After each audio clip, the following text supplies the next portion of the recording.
कारवां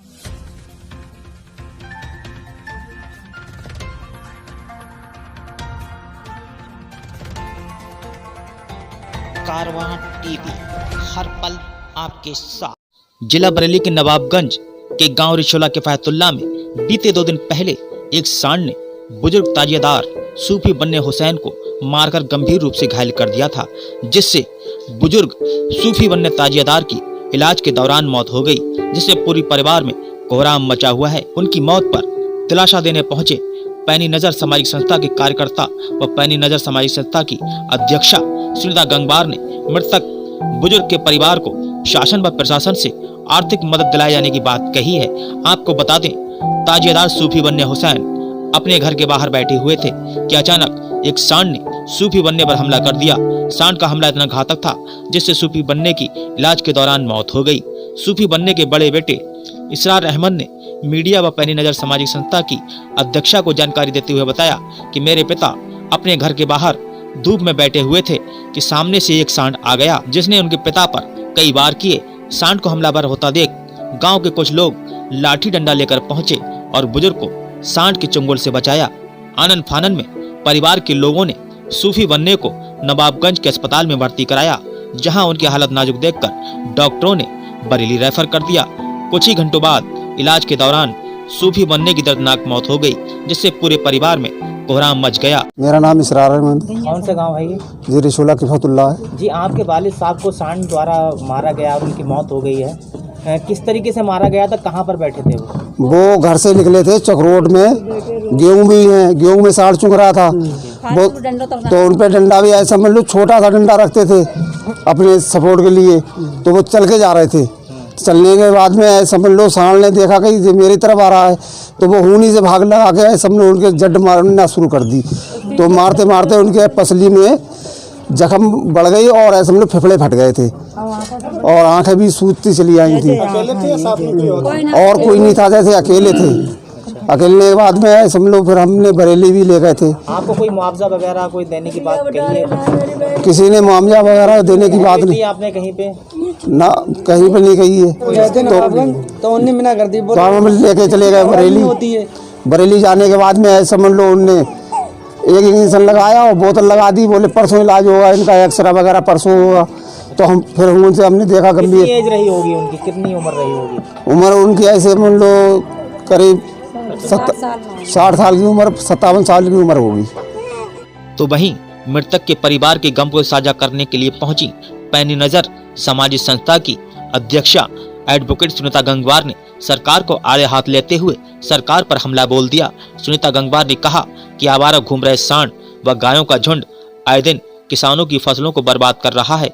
जब किसान आवारा घूम रहे सांडों को भगाने का प्रयास करता है, तब सांड किसानों पर हमलावर हो जाया करते हैं, जिसकी वजह से कई लोगों की जान भी जा चुकी है। सुनीता गंगवार ने बजरंग दल विश्व हिंदू परिषद को आड़े हाथ लेते हुए कहा कि जब कोई इंसान गाय सांड पर हमला बोल देता है, तब ऐसे संगठन निकलकर सामने आ जाते हैं, लेकिन जब सांड और आवारा पशु इंसानों पर हमला करते हैं, तब ये संगठन कहां चला जाता है। तीखा वार करते हुए सुनीता गंगवार ने कहा, जब इंसान ही सुरक्षित नहीं रहेगा तो जानवर कैसे सुरक्षित रहेंगे, क्योंकि इंसान ही पशुओं को पालन पोषण करता है। पैनी नजर की अध्यक्षा सुनीता गंगवार ने मृतक के परिवार से मिलकर उनके परिवार को सरकार द्वारा आर्थिक मदद दिलाए जाने की बात कही है। पैनी नजर इस मामले में क्या कदम उठाने जा रही है? मैं यहाँ पर इस पीड़ित परिवार से मिलने के लिए आई हूँ। जैसे ही मुझे पता चला कि यहाँ पे एक बुजुर्ग को सांड ने घायल कर दिया और उसके बाद उनकी मृत्यु हो गई, मुझे जानकारी हुई। मैं चाहती हूँ कि मैं इस संबंध में प्रशासन को अवगत कराना चाहती हूँ कि इस तरह से यहाँ पर कई बार खुले सांड मैंने भी देखे हैं और लोग सांड द्वारा लोग बता रहे हैं यहाँ के लोग कि सांडों द्वारा कई लोग घायल हो चुके हैं। तो क्या प्रशासन की जिम्मेदारी नहीं बनती है कि ऐसे सांडों को कहीं एक जगह उनके स्थान बना के उनको रखना चाहिए, गौशालाओं में रखना चाहिए, या इनको रोडों पर खेतों में खुला छोड़ देना चाहिए?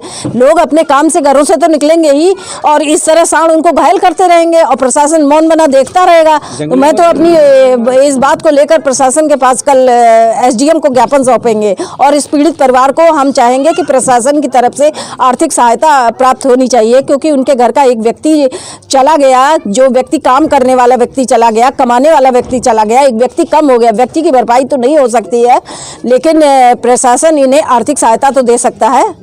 क्या लगता है आपको, एक तरफ सरकार जो है गौशालाओं के नाम पे, आवारा पशुओं के नाम पे लाखों करोड़ों रुपए खर्च कर रही है, लेकिन आवारा पशु जिस तरह घूम रहे हैं, क्या लगता है? आवारा पशु पहले से और ज़्यादा बल्कि घूमने लगे हैं। सरकार केवल एक अपना तारीफ़ें करती रहती है कि हम ऐसा कर रहे हैं, लेकिन ज़मीनी हकीकत कुछ और ही है। और जब भी अगर कोई पशुओं को मारने के लिए चल देता है, यदि कोई गाय को किसी ने डंडा मार दिया तो उसको एक मुद्दा बना लिया जाता है कि अरे गाय गौ हत्या हो रही, गौ हत्या के नाम पे कई दल निकल के आ जाते हैं, कहीं बजरंग दल निकल के आ जाता है, कहीं विश्व हिंदू परिषद दल निकल के आता है। लेकिन जब एक इंसान मर जाता है तब ये दल कहाँ चले जाते हैं? तब इंसानों को बचाने के लिए कोई दल निकल के नहीं आता है, और गाय और सांडों की रक्षा के लिए दल निकल के आ जाते हैं और उन्हें आवारा खुला छोड़ भी दिया है। तो ये जो है ये सब मतलब एक तरह से राजनीति करते रहते हैं, लेकिन ऐसे पहले इंसान की सुरक्षा होनी चाहिए, और इंसान ही तो जानवरों की सुरक्षा करता है। जब इंसान ही नहीं रहेंगे तो जानवरों की क्या सुरक्षा करेंगे आप? जी, हमारे चैनल के माध्यम से आप प्रशासन को क्या संदेश देंगे जो आवारा सांड घूम रहे हैं? मैं प्रशासन को आपके चैनल के माध्यम से यही संदेश देना चाहती हूँ कि प्रशासन को ऐसी घटनाओं पर गंभीरता से संज्ञान लेना चाहिए, और ऐसे पशुओं को, खतरनाक पशुओं को जो है, जो खेती का तो नुकसान करते ही है बल्कि इंसानों का भी नुकसान कर रहे हैं, उन्हें क्षतिग्रस्त कर रहे हैं, उन्हें जान से खत्म कर रहे हैं, तो ऐसे पशुओं को जो है गौशालाओं में बंद करके रखना चाहिए। बिल्कुल एक भी जानवर रोडों पर या खेतों में नहीं दिखाई देना चाहिए। और इसकी वजह से रोडों पर गाय या सांड घूमते हैं तो कई बार वाहन दुर्घटनाग्रस्त हो चुके हैं, उसमें भी लोगों की जान जा चुकी है। वहीं रिछोला के फैतुल्ला गांव के 5 घरों में चोरों ने चोरी जैसी घटनाओं की वारदात को अंजाम दिया है, जिससे पूरे गांव में भय का माहौल है। वहां पर भी पैनी नजर की अध्यक्षा सुनीता गंगवार पहुंची और उनकी समस्याओं को सुना। सुनीता गंगवार ने पुलिस पर जमकर निशाना साधा और कहा, एक गांव में एक रात में 5 जगह चोरी हो जाती है और पुलिस को पता भी नहीं लगता। ये पुलिस की सरासर नाकामी है। सुनीता गंगवार ने कहा, इस मामले में भी आला अधिकारियों से मिलकर वह बात करेंगे। कारवां टीवी के लिए नवाबगंज से रियाज गुड्डू अंसारी की रिपोर्ट। कारवां टीवी, हर पल आपके साथ।